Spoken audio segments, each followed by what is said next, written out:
again.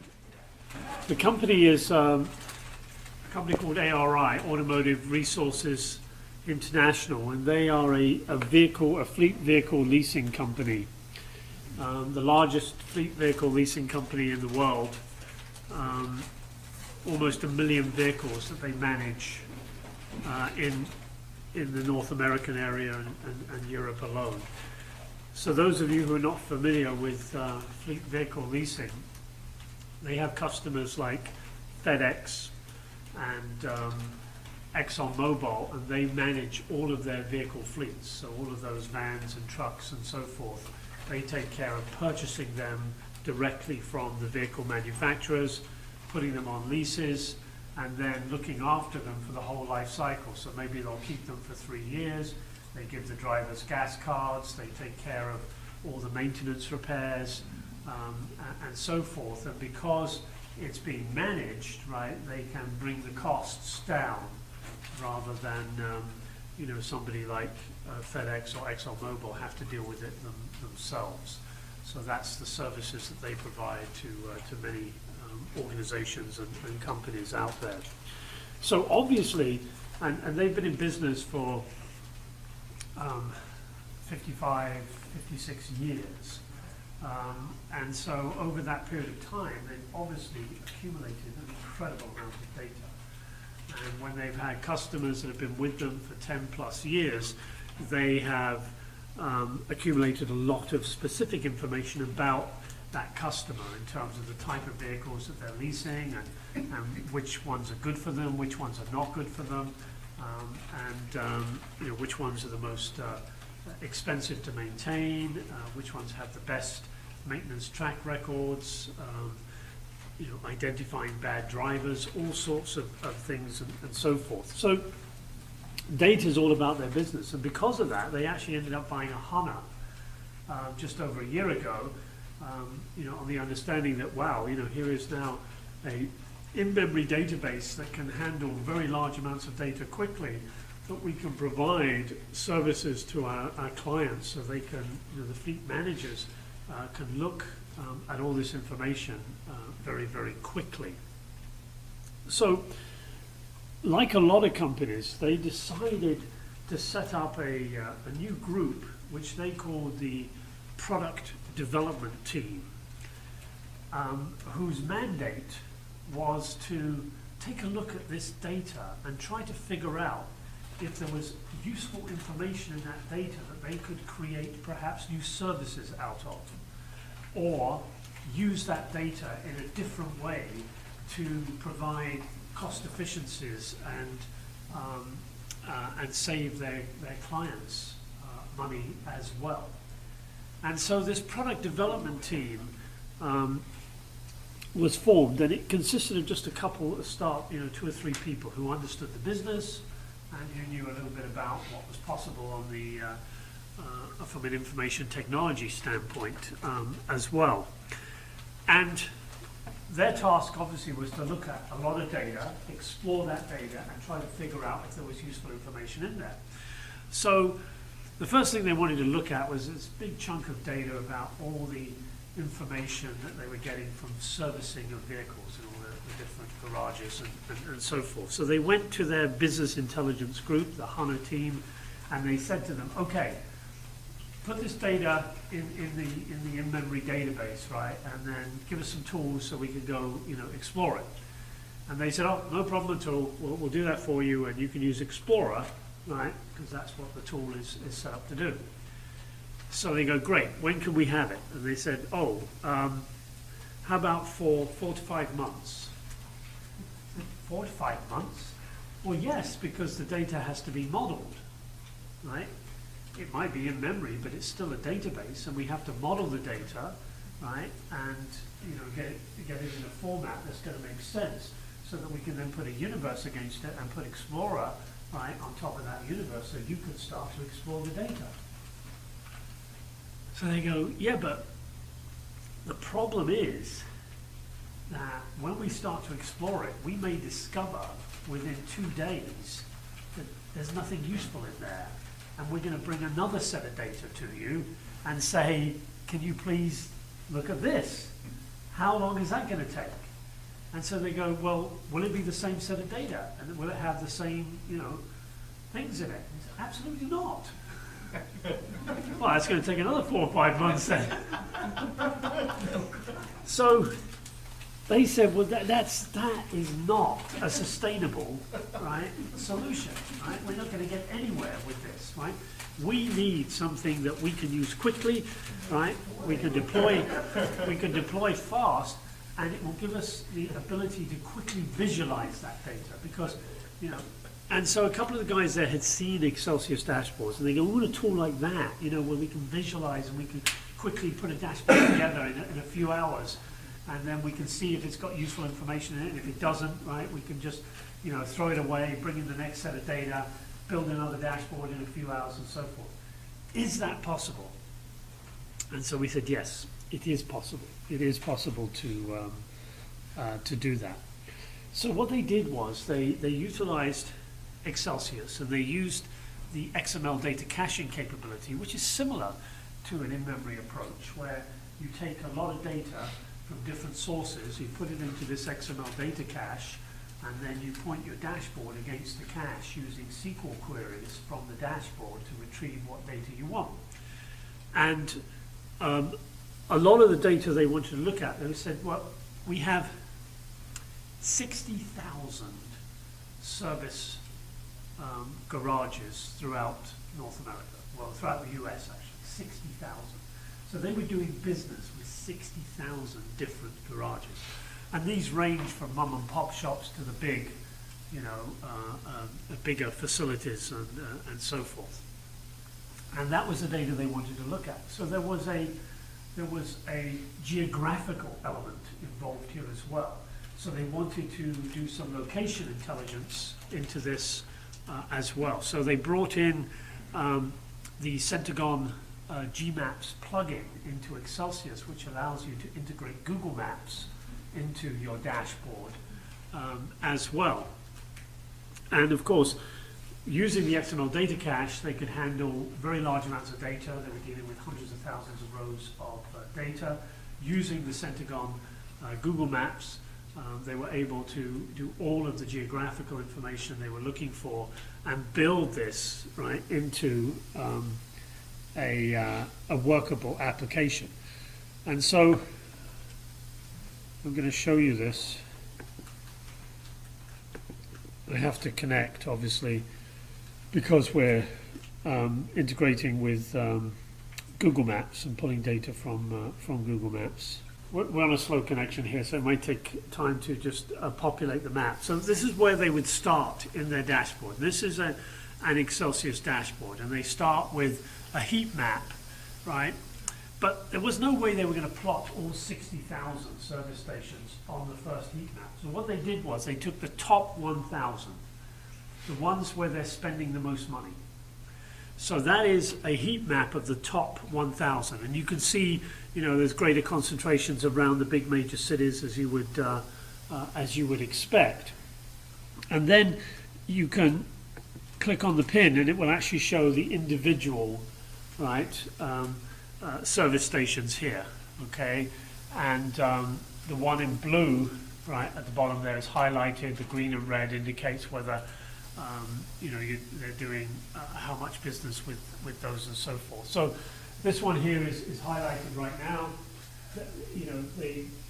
All this data has been sanitized, so some of it doesn't make sense. But Mike's Fleet Service in Pompano Beach, Florida, 21 repairs, 3 different clients, working on 9 vehicles, and this was the total amount of invoice. Looks like they work on heavy trucks as well, and they generated $196,900 on those repairs. There must have been some pretty expensive repairs on that. But you can go in and you can you can zoom in on the map itself if you wanted to do that. You can you can navigate within the map itself. You could type in a zip code here, or a state or a city, and it would find it. And then you could also click on different ones here as well. Looking for one in particular that I think this was the one here. So this one is 168 repairs, 2 clients, 74,000. And also look here under radius, within a radius of 15 miles, right? We've worked with other service stations that have generated $120,000 worth of invoices as well, which if we gave that business to this guy, right, could potentially give him a growth of 175% in additional revenue. So here we can go to the vendor detail and we can look at all the different types of services and maintenance that were provided. And here we have a slider which could show if we gave this guy more business, right, how much more revenue, right, they would generate as a result of that. Okay, and what the invoice total would differ. And here we can actually go to the vendor market and we can see within that 15-mile radius all of the other service stations that we have given business to, and here they're listed and how much money we gave to those service stations. So now I have a dashboard where I can get on the phone, right, with this service station who's one of my top 1,000 vendors and say to them, I could give you $100,000 more, right, services over the next 12 months if you reduce your rates by 5%. Okay, so a win-win-win situation, right? They get the repairs done for less money, the garage makes more money because they're doing more repairs, okay, and that cost savings can be passed on to the client, right, as well. So this dashboard, right, you can see has multiple purposes. And then, going back to our map again, I also have the ability here to actually do a street view of the garage itself. I'm sitting in my office, right, in New Jersey, right, and I want to say, okay, well, if I'm going to give this guy double the amount of business, can he handle double the amount of business, right? So therefore, right, I can go in, right, around here, sorry, fat-fingered. Yeah, he's around here somewhere, isn't he? Is he working out of his garage? There he is. Where are we? There. Okay. So I can go in here and I can see, oh wow, look, he's got 1, 2, 3, 4, 5 bays, right? Right, and I can actually go in and see, right, without me having to fly down to Florida, right, that he does have the capacity, right? Whereas if I picked on another garage and he's got 1 bay, right, I'm going to be thinking, hold on a second, I'm not sure I want to give this guy twice the business because he probably won't be able to cope, right, with it, and so forth. So this Street View functionality, right, is another really neat feature of the solution there as well. So you can see with this dashboard, right, they're able to do an awful lot of information. And this was just an experiment. This is just done by the product development team to see if there was interesting information here. They showed it to the fleet management department, who went ballistic and said, oh my God, we want it now, right now. Okay, and so they started a pilot program right away, and it's had incredible results already. So the next step would be, okay, well, if we're going to do it for all, right, of our service stations and so forth, we're going to deal with a lot of data. Maybe we will turn it into a production application, and now it is worth spending the 4 or 5 months with HANA, right, and investing in that analytic view and modeling that we need to do, because we're going to turn it into a production application. Okay, but to produce this dashboard, which is fully functional, visual, integrating location analytics and so forth, took 2 weeks. start to finish, from concept to deployment. Okay, and to build the dashboard just took a few days. Right, most of the time was spent, trying to figure out, okay, well, what do we want in there? What else do we want in there? Because as you can see, they put a ton of information in here. You've got your vendor detail, you can look at your vendor market, vendor performance here as well, right? So they can see how they're doing, with different types of services. Are we doing mostly, just general, X mile services, or is it tire rotations or blowouts, or major repairs to engines, replacement of water pumps, batteries, whatever. So they can actually see the breakdown, right, of the types of repairs that are being done, the cost of the types of repairs being done, and so forth. So, a fantastic example of how business intelligence can be used in this.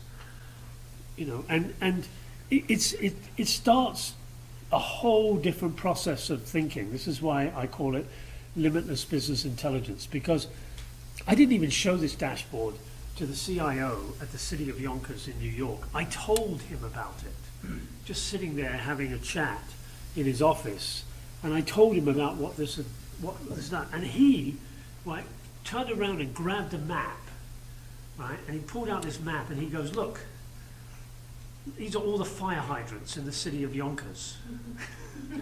Right? He goes, this is the problem I have to deal with, right?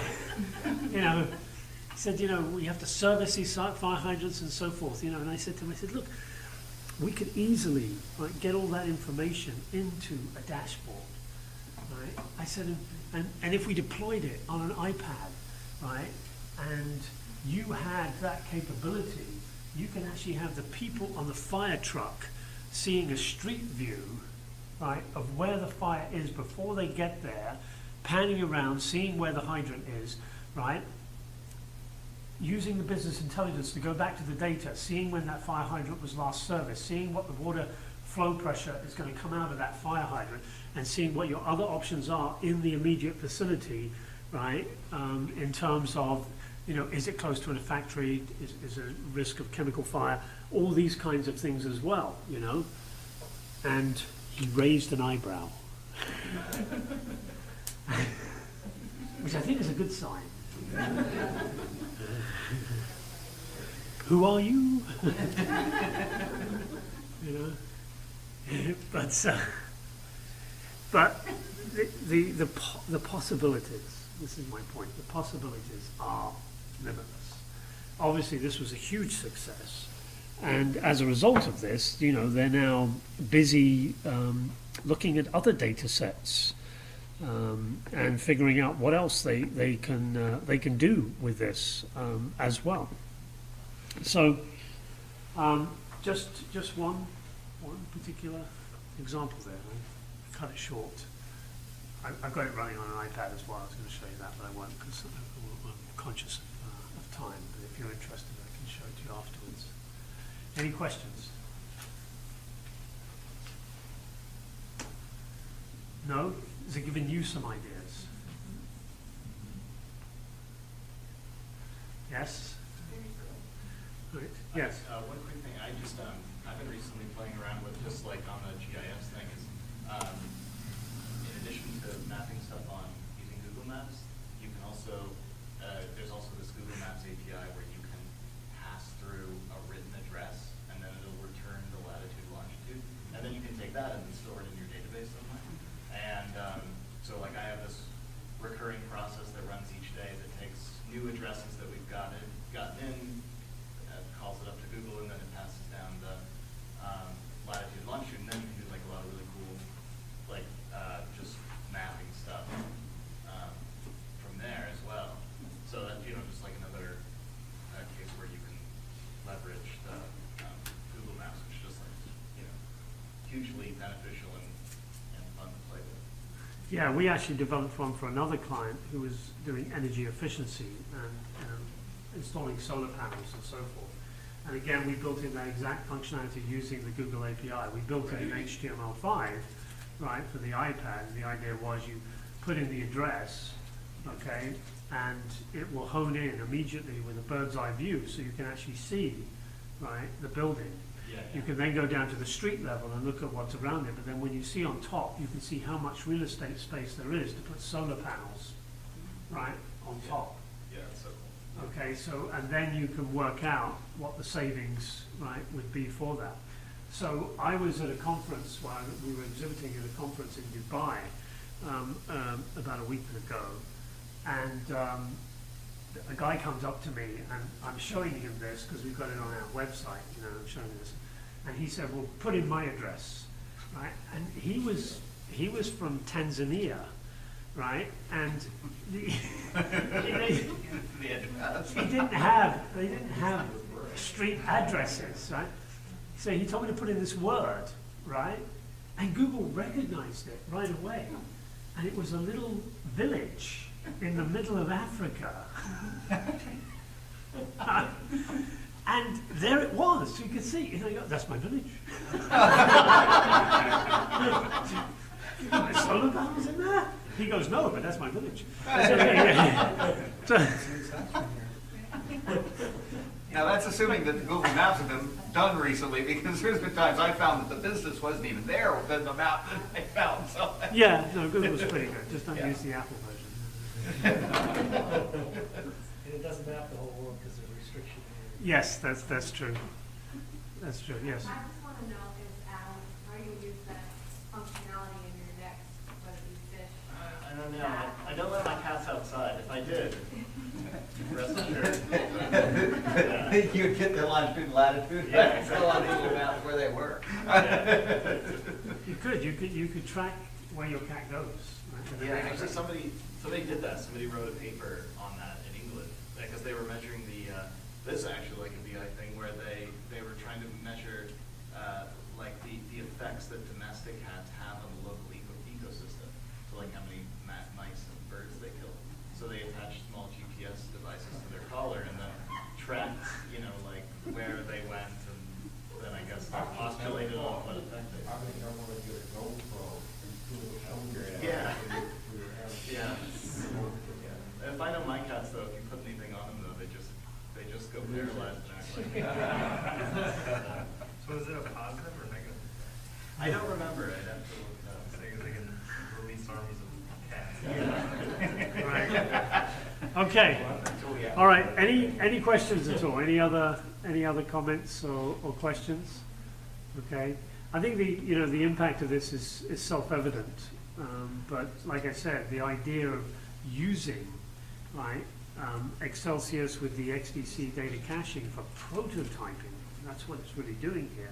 Applications that could then be deployed into big data warehouse or HANA type solutions at the end of the day is really interesting. Now, are they planning on doing dashboards against their HANA eventually? Is that what the, Yeah. not Explorer, they would go still with dashboards? No, they found Explorer 2 limiting, and it wasn't visual enough for them. The problem with tools like Explorer is you're limited by the views that they provide. They wanted to create their own custom look and feel, and that's not easy to do in Explorer. Okay. Any other questions? No? All right. Thank you very much. Evan, to you.